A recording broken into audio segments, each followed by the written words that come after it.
বরিশালে Fortune shoes লিমিটেডে বকেয়া বেতনের দাবিতে আন্দোলনরত শ্রমিকদের ওপর গুলি বর্ষণের প্রতিবাদে বিক্ষোভ সমাবেশ অনুষ্ঠিত হয়েছে।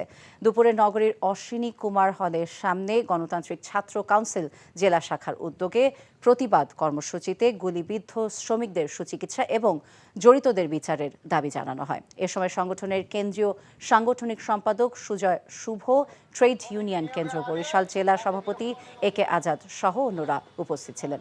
সমাবেশে শ্রমিকদের স্বার্থ রক্ষায় শ্রম আইনের সঠিক প্রয়োগের দাবি জানান বক্তারা। গতকাল ওই শুজ কোম্পানিতে বকেয়া বেতনের দাবিতে শ্রমিকদের বিক্ষোভে গুলি বর্ষণ করে আনসার সদস্যরা। এতে 4 শ্রমিক আহত হয়ে হাসপাতালে চিকিৎসাধীন রয়েছে।